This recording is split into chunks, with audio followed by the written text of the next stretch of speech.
A Deus seja a glória, a honra e o louvor pelos séculos dos séculos. Deus é bom e suas misericórdias duram para sempre. Bendito seja o Senhor.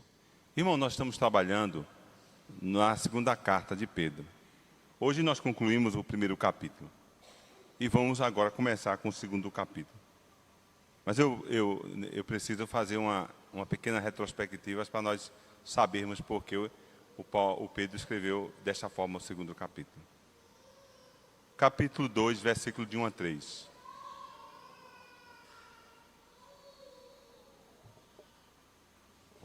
Assim como no passado surgiram falsos profetas entre o povo, da mesma forma haverá entre vós falsos mestres, os quais introduzirão dissimuladamente heresias destruidoras, até ao cúmulo de negarem o soberano que os resgatou, atraindo para si mesmos repentina destruição.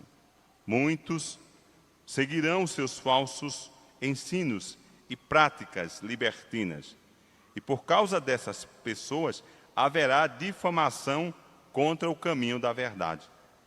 Movidos pela sórdida ganância, tais mestres os explorarão com as suas lendas e artimanhas.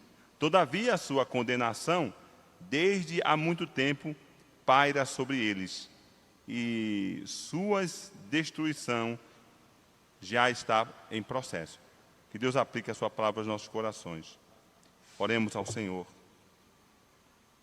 Ó grande Rei do Universo, estamos aqui presentes diante da Tua palavra, que é santa e perfeita, e pedimos em nome de Jesus que o Teu Espírito Santo possa usar-me. Esconda-me de trás da Tua cruz, tenha piedade de mim, Senhor. Ajuda-me, Senhor Deus, em nome de Jesus. Fala, Deus amado, à Tua igreja, pois nada é mais importante do que o Senhor falar, pois o Senhor gera em nosso coração vida, arrependimento e esperança. Humildemente eu peço, Senhor, que o Senhor esteja neste momento visitando os nossos irmãos que estão enlutados, ó Deus da glória. Derrama Tua graça sobre os mesmos, Senhor. A família da nossa saudosa irmã Elienay Badia de Lima. Derrama Tua graça sobre eles, em nome de Jesus. Seja também com os irmãos que estão enfermos, ó Senhor. O nosso irmão Anísio, que está no hospital. Tome Tuas mãos, Senhor amado. Ó meu Deus, em nome de Jesus. Ó, consola, ó Deus, os aflitos, ó Deus. Afofa a cama dos doentes, meu Senhor da glória. Tenha compaixão dos perdidos, ó Deus, daqueles que estão, ó Deus, sem eira e sem beira, espiritualmente falando. Tenha compaixão daqueles que estão ali no Rio Grande do Sul. Estende a Tua mão sobre aquele povo e que o Teu Evangelho Santo possa encher os seus corações de paz, de alegria e esperança, Pai. Ó meu Deus, nesta noite, em Tua presença cá estamos, ó Senhor, para clamar o Teu nome, para buscar a Tua face, suplicar a Tua graça, Senhor. Em nome de Jesus, meu Pai, que nós Te oramos e Te agradecemos. Amém. Amados irmãos, no primeiro capítulo, Pedro aponta para as Escrituras Sagradas e para o testemunho dos apóstolos como fontes confiáveis da verdade, medida pelos profetas temente a Deus. As Escrituras são merecedoras de crédito, porque profetas verdadeiros, homens de Deus, inspirados pelo Espírito Santo, conduzidos pelo Espírito Eterno, falaram da parte de Deus, conforme está escrito no primeiro capítulo 1, 21. Mas os falsos profetas, amados, infiltraram no meio dos cristãos, misturando com as verdadeiras profecias, a verdade, misturando com mentiras, para enganar, para mercadejar, para imitar com grotescas a verdade de Cristo. Pedro diz que em seus dias os falsos profetas também se levantariam junto com os pregadores da verdade. Assim como Deus enviara os verdadeiros apóstolos e profetas, homens cheios do Espírito Santo, através do Espírito Santo, cheio da palavra de Deus, o diabo, Satanás, também, ele levanta falsos profetas e apóstolos. A expressão falsos profetas subentende um nítido contraste entre eles e as palavras dos profetas verdadeiros. Irmãos amados, é interessante que Deus nos chamou, nos salvou, nos guardou, nos deu um novo coração, mas Deus nos deixa na terra, e nos deixa na terra para glorificar o seu nome, exaltar o seu nome, e guerrear contra a mentira, e se manter na verdade. De manhã nós pregamos que a única forma de nós nos mantermos na verdade, nos mantermos sobre os braços de Deus, é quando nós temos a Bíblia, a palavra de Deus, como única regra de fé e prática. E o apóstolo Pedro, ele ressalta que toda a Escritura é inspirada por Deus, é da vontade do Espírito Santo. Nós falamos de manhã, amados irmãos, que nós precisamos deixarmos de sermos preguiçosos. Porque a preguiça é inimiga da verdade, inimiga da palavra de Deus. Há uma tendência muito grande em nossas vidas, a começar por mim mesmo, irmãos amados. Há uma grande preguiça de nós não lermos a palavra, estudarmos a palavra, nos alimentarmos da palavra. Não fique pensando que para pastores e presbíteros é fácil, que não é fácil. É difícil, amados irmãos, nos mantermos lendo a palavra, não para pregar, mas para nós, para nos alimentar. Outro dia, eu falando com uma pessoa, outro dia já tem uns 4 anos, eu estava numa fila do banco lá do Banese, em Indiaroba, eu morava em Indiaroba ainda, e eu falei que era difícil os cristãos estarem com a Bíblia, aprenderem da Bíblia e estudarem a Bíblia. E os pastores também tinham essa dificuldade. O irmão quase se desvia. Eu disse: meu irmão, a ferramenta do pastor é a Bíblia.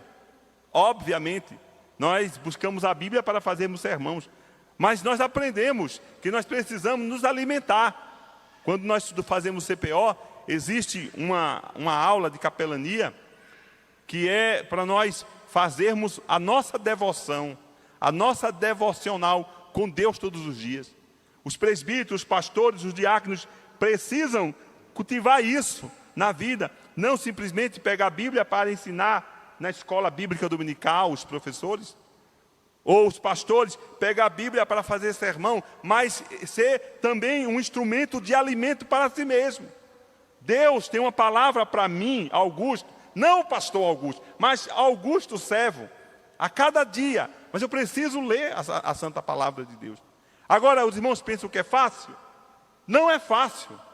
Não é fácil, Augusto, sentar de manhã e ler a palavra de Deus para mim, para eu ser alimentado. Mas é preciso fazer isso. É necessário. E Pedro diz que é preciso nos alimentarmos da verdade para não sermos enganados. Enganados pelos falsos profetas, enganados pelos mensageiros do demônio. As falsificações não são, amados irmãos, novidade. Hoje nós vivemos num mundo de falsificação, de plágio, né?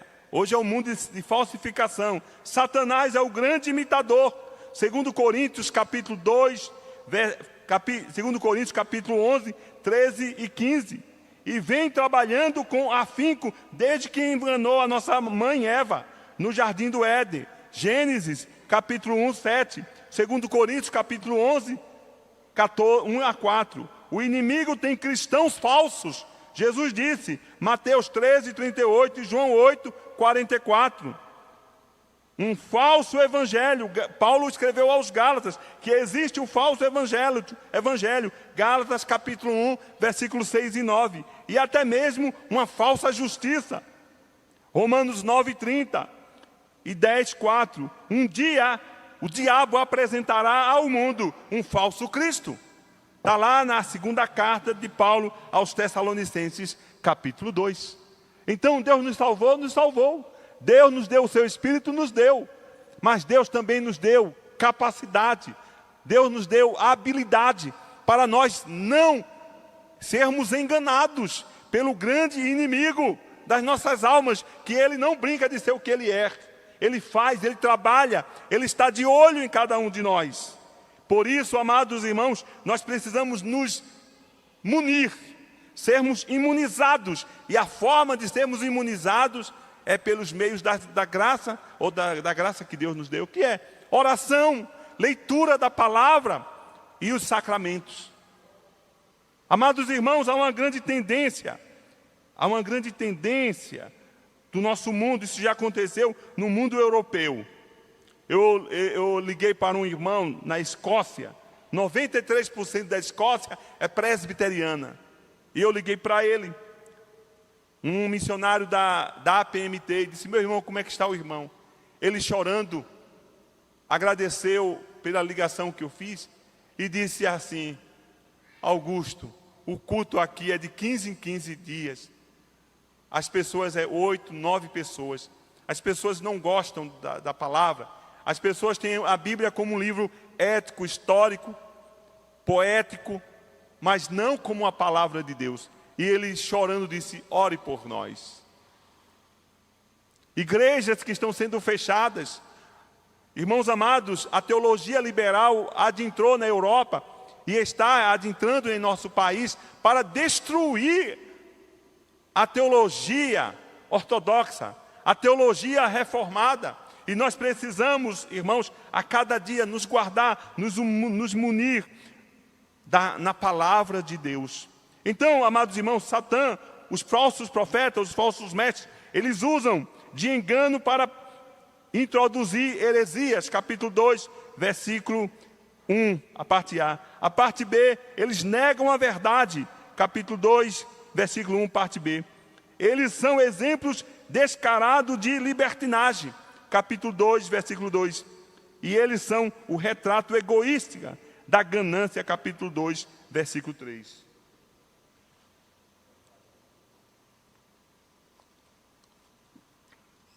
Em primeiro lugar, meus queridos irmãos, a mensagem de tais mestres é falsa.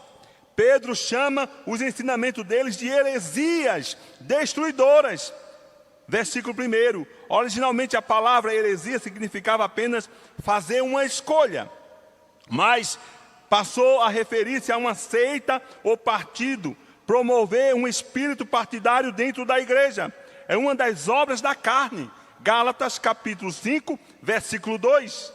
Sempre que um membro pergunta a outro: você está do meu lado ou do lado do pastor ou do lado do conselho? Esta pessoa está promovendo divisão, partidarismo dentro da igreja.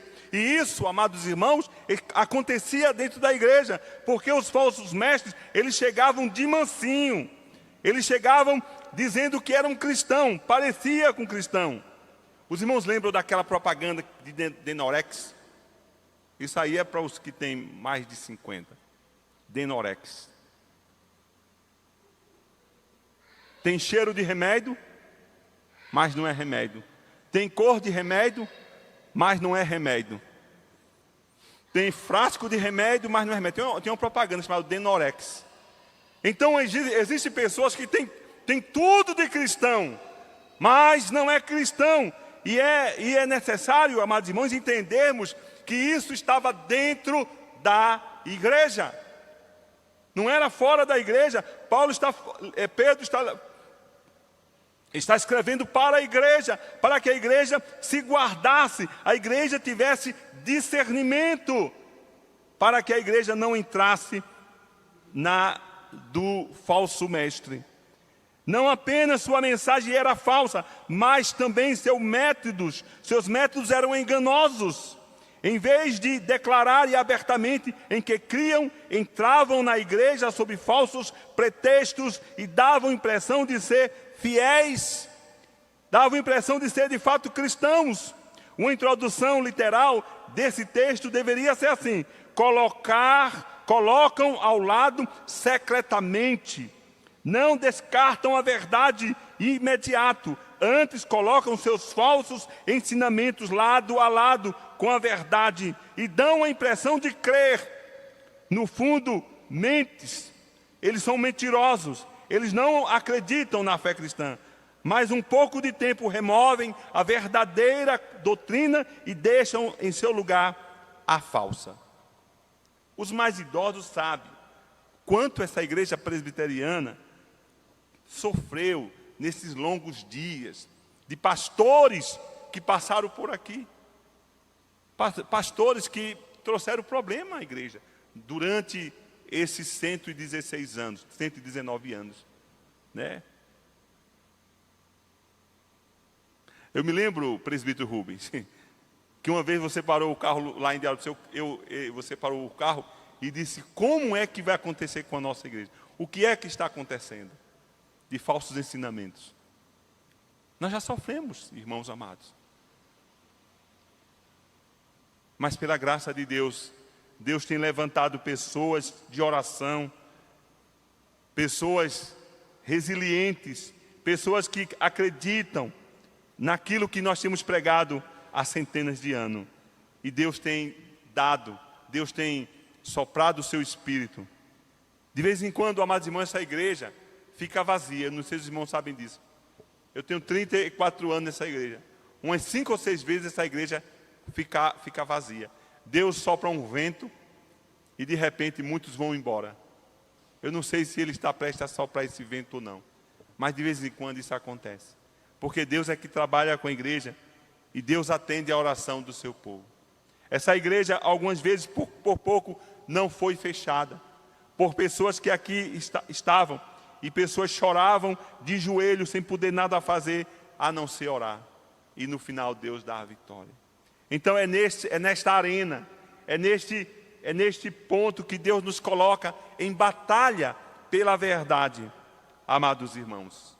Nós não podemos, irmãos amados, passar a mão em falsos mestres, em falsos cristãos. Precisamos ser enérgicos e falarmos a verdade. Eu já falei aos irmãos há poucos dias que eu disse certa vez, ou eu ou Valdomiro Santiago, lá na igreja presbiteriana de Indiaroba. Digo, não dá, o céu não cabe nós dois, desse jeito não cabe, pelo que ele prega, pelo que ele faz, e agora eu esmurro a minha vida pastoreando vocês, e vocês passam o dia todinho assistindo o Valdomiro Santiago. Em nome de Jesus, tira essa maldição de dentro de casa. E eu disse assim, eu cheguei ao extremo, digo, assista a novela da Rede Globo, mas não assista a Valdomiro Santiago, porque vocês vão ser envenenados, irmãos amados. Porque a pior mentira é aquela que parece com a verdade. E é isso, amados irmãos, que os falsos mestres ensinam. E nós precisamos ter discernimento. A mentira que parece com verdade. E os irmãos, os falsos mestres, eles têm uma habilidade de negar. Vem uma pessoa, prega um tratado teológico, e alguém chega para ele e diz assim: você crê no que você pregou? Eu estou abismado. Você pregou sobre regeneração, você pregou sobre santificação. E ele diz assim, não, eu não creio no que eu preguei. Eu expus aquilo que Paulo acreditava. Irmãos amados, a Igreja Presbiteriana de Estância, através do seu conselho, tem uma pergunta a fazer a todos que são candidatos a pastor aqui. Se o pastor concorda de casamento de crente com descrente. Se o pastor disser que concorda, aí nós falamos, nós não concordamos. E se o senhor quiser ser o nosso pastor, o senhor não pode ensinar isso. Alguns dizem também, eu não posso ser pastor de vocês. Outros dizem, tudo bem. Mas pela surdina, ensina a igreja que não tem nada a ver casar crente com descrente. Isso é falsidade, amados irmãos. Isso é falso. Então, nós precisamos pregar o que cremos. Alguém chegou para mim e disse assim, me deu um documento de mais ou menos umas 60 páginas, e eu folheei o documento, que era uma tese, um tratado sobre dízimo, do Gênesis a Apocalipse. E eu folheiei o documento e procurei se no documento estava falando sobre Hebreus capítulo 7. Eu disse assim, esse documento tem pé de barro. Esse documento não fala de Hebreus capítulo 7. Monegismo. O documento é do Monegismo, que é um site muito responsável. Mas esse documento não fala de Hebreus 7. Esse documento tem pé de barro. E alguém que me deu o documento disse assim, eu só prego sobre dízimo porque pastores vivem de salário. Mas eu não creio. E eu disse para essa pessoa, se eu não acreditasse, eu não pregaria. Irmãos, é sério. O falso e o verdadeiro muitas vezes se confundem, mas é preciso discernir a verdade da mentira, o falso do verdadeiro. Os falsos mestres são mais conhecidos por aquilo que negam do que por aquilo que afirmam. Negam a inspiração da Bíblia, o caráter pecaminoso do ser humano, a morte sacrificial de Jesus Cristo na cruz, a salvação somente pela graça, mediante a fé, e até mesmo a realidade do julgamento eterno. Negam especialmente a divindade de Jesus Cristo, pois sabem que se eliminarem sua divindade, podem destruir a verdade cristã como um todo. Cristo é Deus, Cristo é divino, cristianismo é Cristo. O cristianismo só é cristianismo porque Cristo é o seu pilar, é o que Cristo falou, o que Ele viveu e o que Ele fez por nós na cruz do Calvário. E se eles não é quem afirma ser, não existe fé cristã. O cristianismo é Cristo, e se Ele não é quem afirma ser, não existe fé cristã.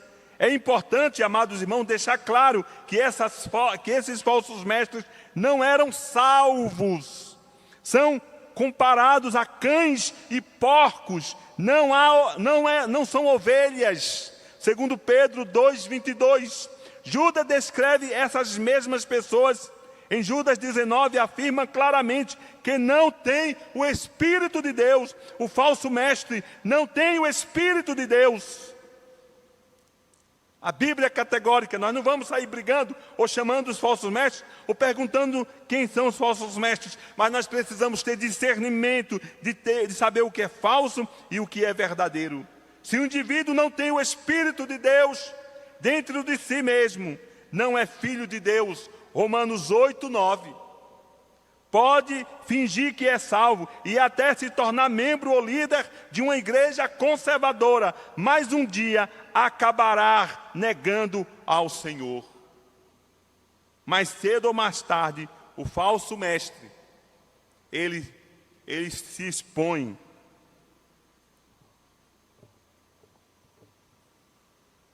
Já existem pessoas que dizem, que falam abertamente, que Jesus Cristo não vai voltar. Que aquela carta de Tessalonicenses foi para acalentar os corações dos irmãos. Isso tem sido pregado em algumas igrejas evangélicas desse país. Existem pessoas que dizem que Jesus não transformou água em vinho. Existem teólogos, doutores, que falam que o êxodo não existiu, Moisés não existiu. A igreja europeia sucumbiu na teologia liberal. Morreu. E agora os latino-americanos estão indo para a Europa para falar do amor de Cristo. O irmão Manassés, que passou por aqui, está em Portugal falando do amor de Cristo, porque lá o cristianismo está no UTI. Mas a igreja dele vai viver, vai triunfar. A graça triunfa porque Deus é o Senhor da igreja. Deus é o Deus Todo-Poderoso. Existe, amados, uma outra característica dos falsos mestres. Versículo 2: sensualidade. As práticas libertinas referem-se a uma conduta licenciosa. Judas acusa os falsos mestres de transformarem em libertinagem a graça de nosso Deus. Judas 4. Agora entendemos por que eles negam as verdades da fé cristã e desejam satisfazer as próprias concupiscências e fazem a guisa da religião. Os falsos profetas do tempo de Jeremias eram culpados desses mesmos pecados. Jeremias 23, 14 e 32. O fato de que muitos seguem o exemplo, sua conduta perversa, prova que as pessoas preferem seguir as coisas falsas em vez das verdadeiras, as sensuais em vez das espirituais. Esses falsos mestres são extremamente bem-sucedidos e em seu ministério podem mostrar estatísticas impressionantes e reunir multidões, mas as estatísticas não comprovam a autenticidade, a palavra de Deus. O caminho largo que conduz à destruição é cheio de gente. Mateus capítulo 7, versículo 13 e 14. Muitos afirmam ser verdadeiros servos de Cristo, mas serão rejeitados no último dia. Mateus 7, 21, 23. Ele vai dizer: nunca vos conheci. Senhor, eu preguei. Senhor, eu profetizei. Senhor, eu curei. Senhor, eu expulsei demônio. E ele vai dizer: afastai-vos de mim, maldito, porque eu nunca jantei com você, eu nunca ceiei com você, eu nunca andei com você, porque nem todos que dizem Senhor, Senhor, entram no reino dos céus, mas aqueles que fazem a minha vontade. Há uma vontade a ser feita, amados irmãos, é a vontade de Deus. É a vontade do Pai, a vontade de Deus. E Pedro escreve esta carta para precaver, para guardar, para imunizar os irmãos do erro dos falsos mestres que já andavam lá. Os doutores da teologia falam que ali estava Simão, o mágico. Ele era um desses. Os gnósticos estavam também ali, no meio da igreja, no seio da igreja. Essa carta foi escrita em 68 da era cristã. A igreja já sofria naquela época com os falsos mestres. E eu penso, amados irmãos, que não sofria tanto como hoje a igreja tem sofrido. A igreja tem sofrido muito hoje.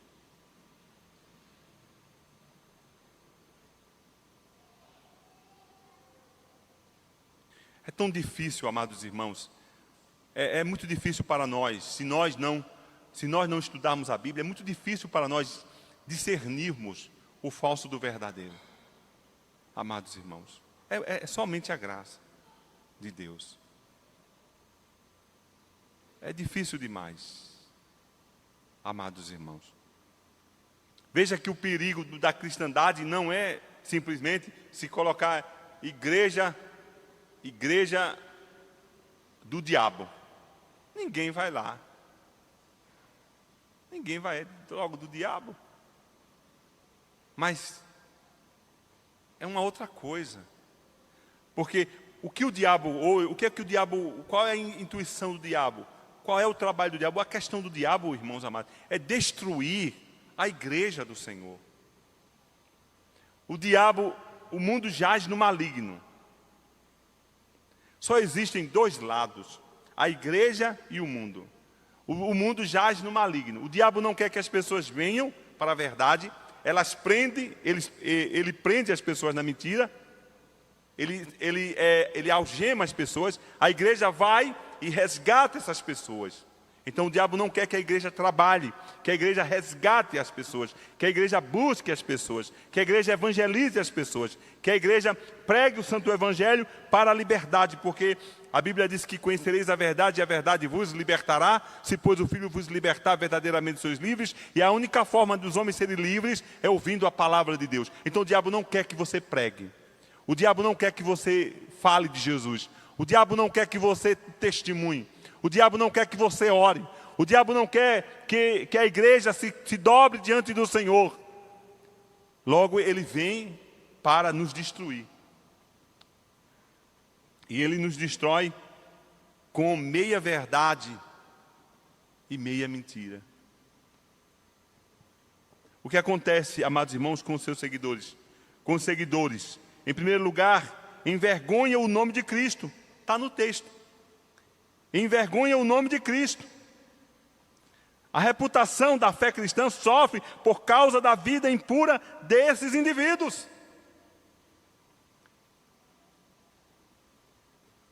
No tocante a Deus, professam conhecê-lo, entretanto, negam por suas obras e por isso que são abomináveis, desobedientes e reprovados para toda boa obra.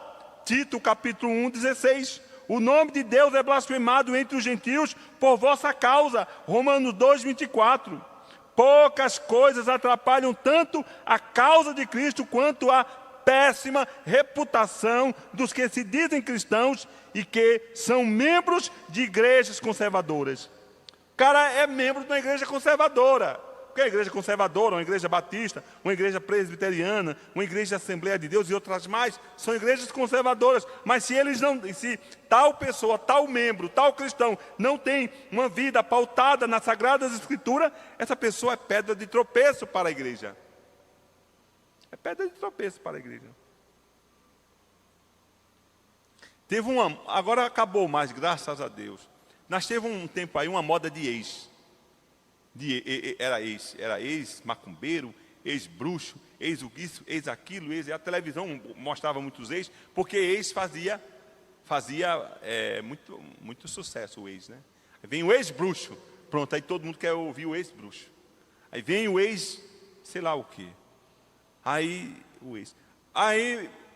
teve um problema também em nosso país, que a pessoa estava lá meio que esquecido, né, da mídia, né? Qual a forma de a mídia ir atrás da pessoa? Vamos ser cristão. Lamentavelmente. Vamos ser cristão. Aí o cara está lá apagado, ninguém compra mais o seu show, ninguém quer ouvir mais. Aí vamos ser cristão. Aí vem para a igreja. Aí lá vem todo mundo ver o ex lá, o ex tal. E aí daqui a pouco aquele ex está numa confusão terrível. E a igreja sofre com o tal do ex. A igreja tem essa tendência de idolatrar, né? Nós, humanos, temos uma tendência muito séria de idolatrar pessoas.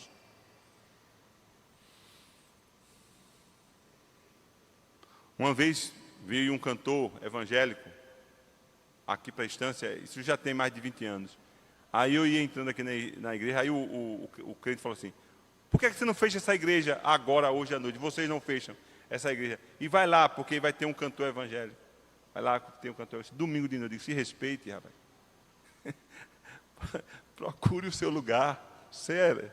Que esquisitice é essa? Como é que nós vamos fechar a igreja para ouvir um cantor evangélico? Pare com isso, em nome de Jesus. E a igreja, irmãos amados, ela precisa discernir, em nome de nosso Senhor e Salvador Jesus Cristo. Falam que foi verdade aquilo. Mahatma Gandhi, ele saiu bem na fita, frente aos cristãos, por esta causa. Falam que ele estava em Londres,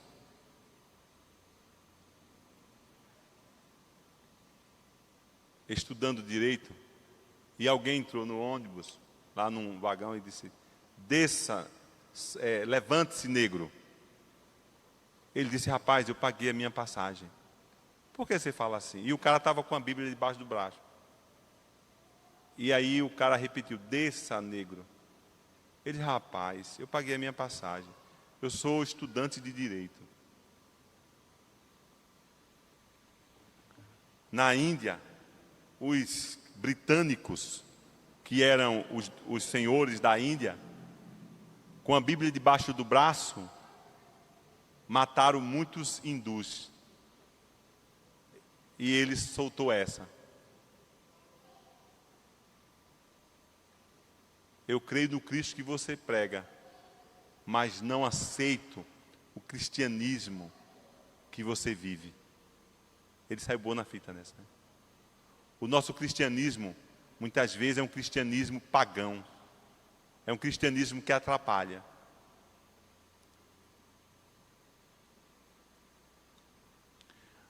O nosso cristianismo, irmãos amados, é um cristianismo de caminho estreito. É um cristianismo de ser humilde, de perdoar, de andar, quando alguém forçar você a andar 1 milha, você andar 2. Quando alguém roubar a sua capa, você dá também a túnica. Quando alguém dá um tapa na sua face, você dá outra. E ninguém quer viver esse cristianismo. O cristianismo hoje é um cristianismo diferente.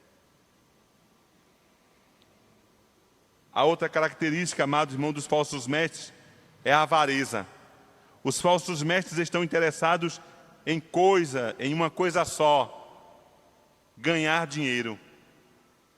Exploram pessoas ignorantes, fazem comércio, usam a religião como intuito gananciosos. Isso não acontece no nosso mundo, né? 1 Tessalonicenses 2,5, isso era só lá no passado. 2000 anos, ninguém nunca ficou rico com a igreja. Hoje tem uns 4 caras aí que estão bilionário, trilionário com a igreja.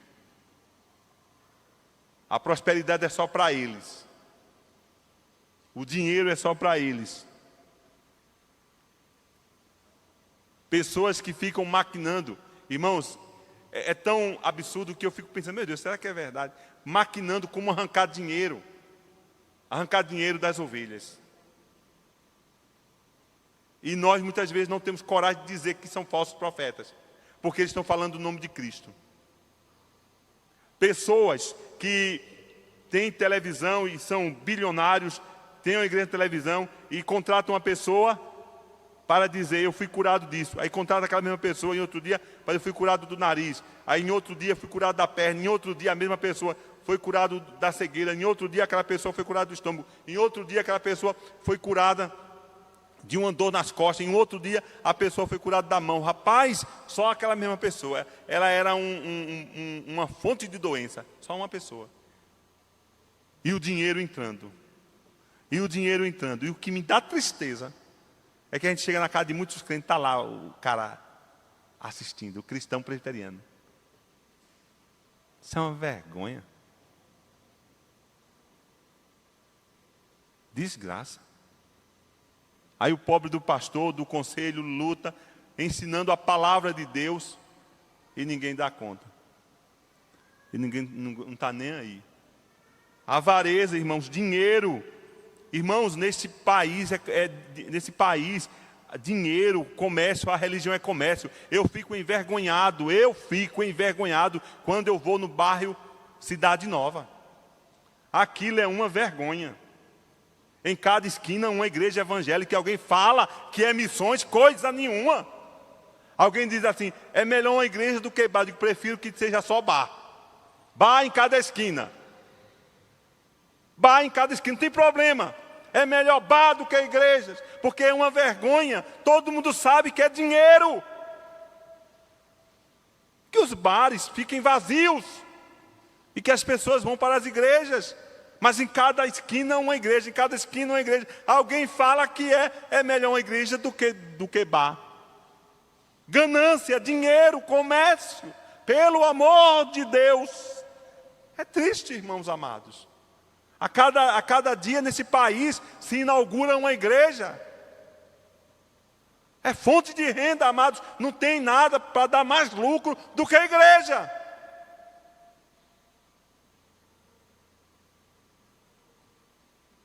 Agora ninguém quer ir lá para o Maçadiço, não. Quarta-feira vamos para o Maçadiço. Quantas pessoas estão lá para ouvir a palavra de Deus? 5 pessoas. Ninguém quer ir, não tem dinheiro. Mas não é privilégio só da igreja presbiteriana, não, que faz esse trabalho. Há outras igrejas, sim, irmãos amados, que fazem um trabalho desse. Nós podemos falar e falar bem, em nome de Jesus, da Igreja Assembleia de Deus. Você vai nesse estado de Sergipe, lugares tão ermos que não tem quase ninguém, mas está lá a Igreja Assembleia de Deus. Glória a Deus. Porque nós sabemos que não é atrás de dinheiro, mas é pregar o Santo Evangelho. Mas há muitas outras coisas, irmãos, que têm sido uma vergonha para este país, amados irmãos.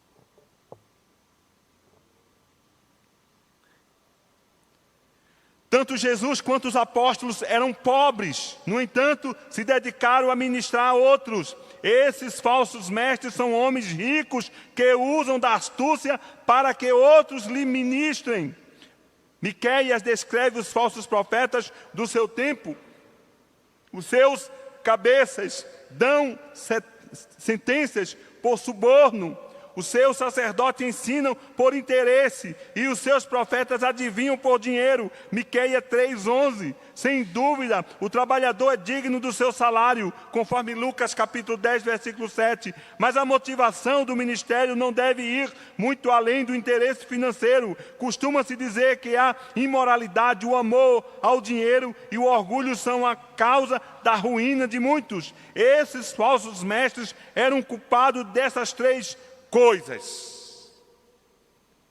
Culpados, sim, dessas três coisas. Orgulhos. Eles eram culpados de imoralidade. Eram culpados de ganância. E isso é a ruína, irmãos amados. E é preciso discernimento para nós não sermos enganados. O Armando Filho canta essa música. Pai, ajuda-me a discernir o que vem do homem e o que vem de ti, para não ser enganado neste mundo aqui. Ajuda-me a discernir.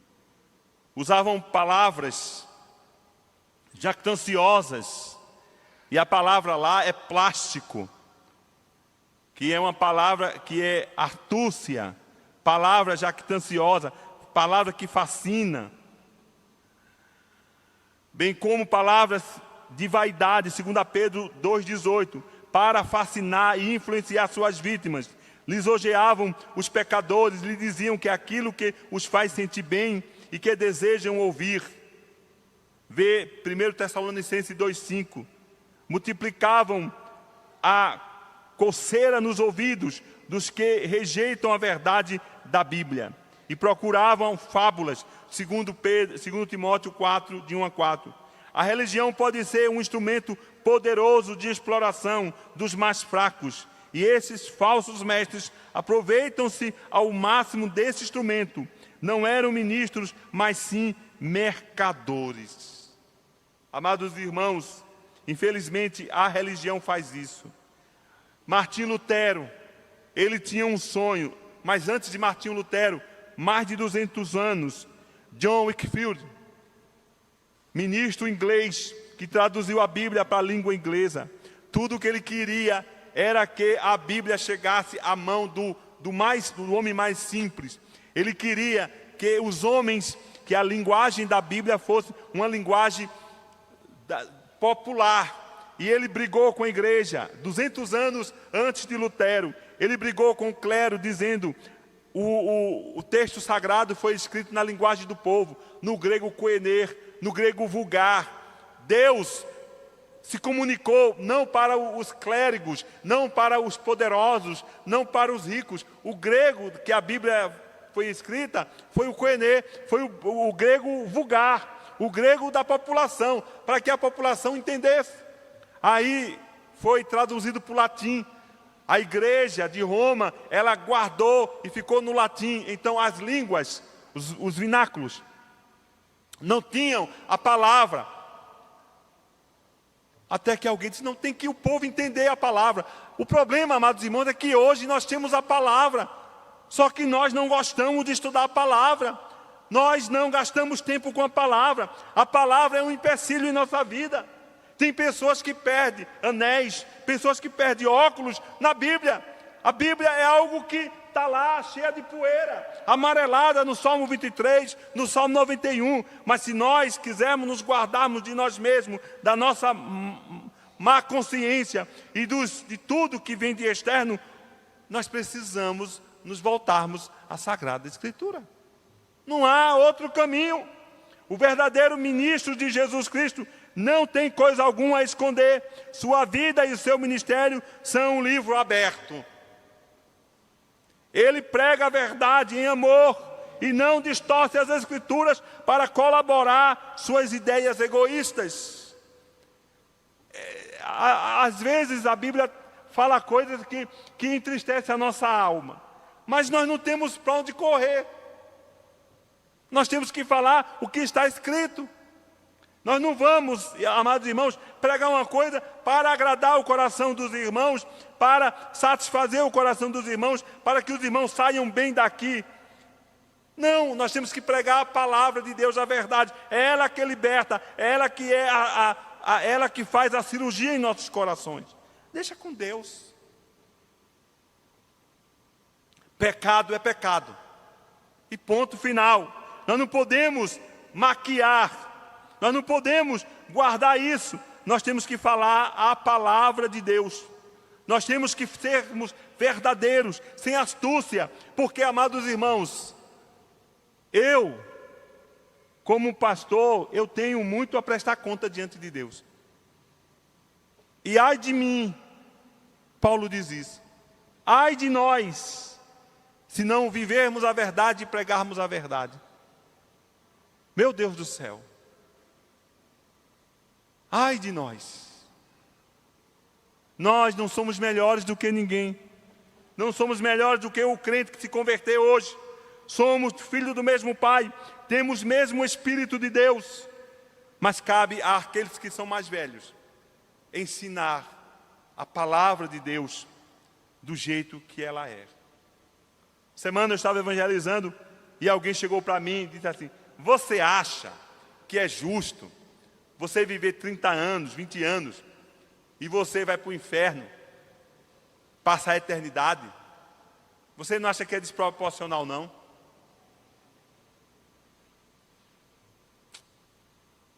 Eu disse assim: rapaz, se por acaso você vai com o carro, eu avisar você que tem um buraco na frente, eu preciso avisar você quantas vezes para você se guardar desse buraco, para você não bater o seu carro? Ele disse: uma vez. Então, rapaz, quantas vezes nós temos pregado que existe o céu e o inferno? De dia e de noite. Em todos os lugares da igreja tem alguém pregando a verdade. As pessoas fazem de ouvido o mercador, morre, desgraçado, vai para o inferno. E a culpa foi de Deus? Não! A verdade está sendo exposta. Liga a televisão, a verdade. Liga a internet, a verdade. Alguém tem no ponto de coletivo pregando a verdade. No trabalho pregando a verdade. Em todos os lugares pregando a verdade. Entrando por aqui, saindo por aqui. O cabra morre. Problema seu. Problema seu.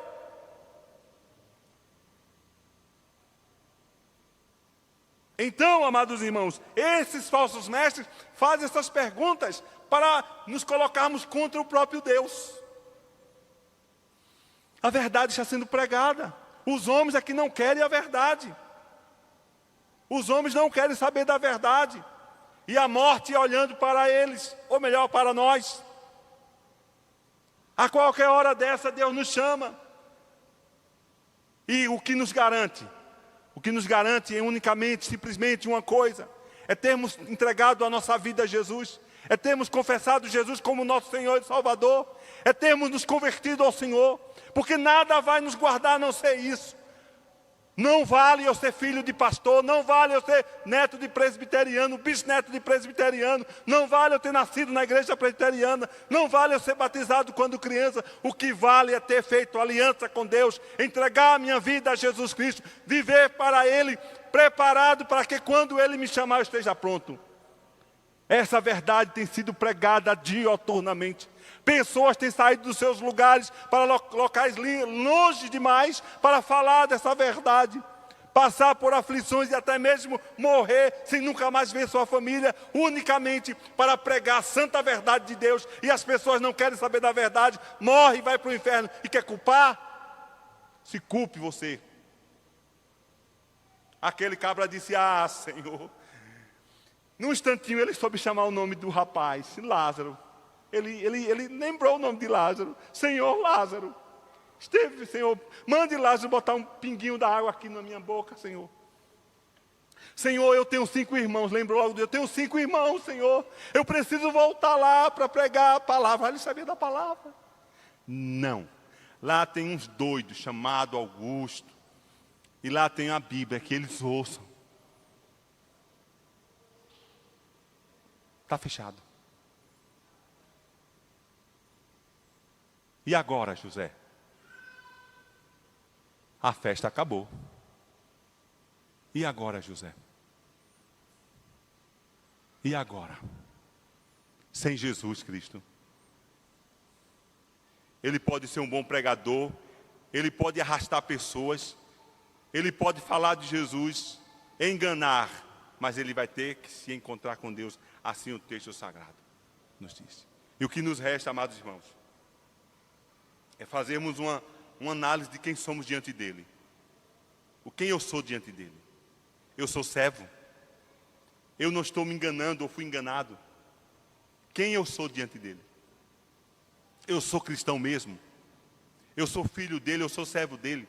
Eu o amo. Quem tem que fazer essa pergunta a você é você. Eu tenho que fazer a mim. Cada um faz a si mesmo uma análise para saber em que lugar nós estamos. Porque o correto é estarmos preparados para ele nos chamar hoje, não amanhã. Que Deus nos ajude. Que Deus nos dê força, entendimento, sabedoria para aplicarmos a palavra dele. Que Deus nos guarde do mal, dos falsos mestres, dos falsos ensinos. Que Deus nos dê capacidade de discernir a verdade da mentira. Que muito nós precisamos nesses últimos dias, amados irmãos. Que tenhamos uma semana de paz, de alegria no Senhor. Que a palavra de Deus não seja apenas um apêndice, mas a palavra de Deus seja a palavra que ocupe o primeiro lugar em nossas vidas e em nossos corações, para o louvor da sua glória. Vamos ficar de pé em nome de Jesus.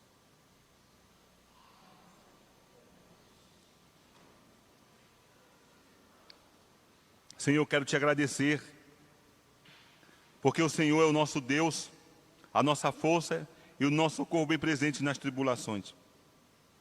Senhor, eu quero te agradecer, porque o Senhor é o arrimo da nossa vida. Bendito seja o Senhor, eternamente. Obrigado, ó Deus, por esta noite. Abençoa os irmãos que não puderam vir, visite-os no poder do Teu Espírito Santo, ó Pai. Derrame a Tua graça sobre nossas vidas. Nos livre do mal, nos dê uma semana de paz, de alegria no Espírito Santo.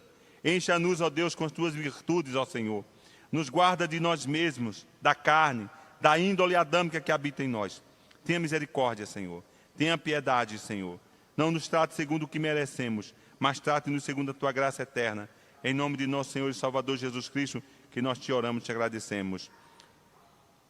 Que o amor de Deus Pai Todo-Poderoso, e a graça de nosso Senhor e Salvador Jesus Cristo, e a comunhão do Espírito Santo de Deus, seja com a igreja aqui em instância e espalhado por toda a terra. Amém.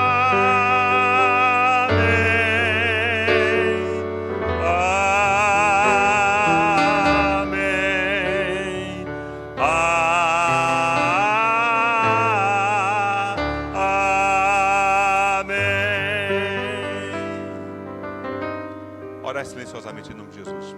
Agradecemos aos nossos convidados que estão conosco hoje. Em nome de Jesus. Se você não está em outro local, senão a casa do Senhor,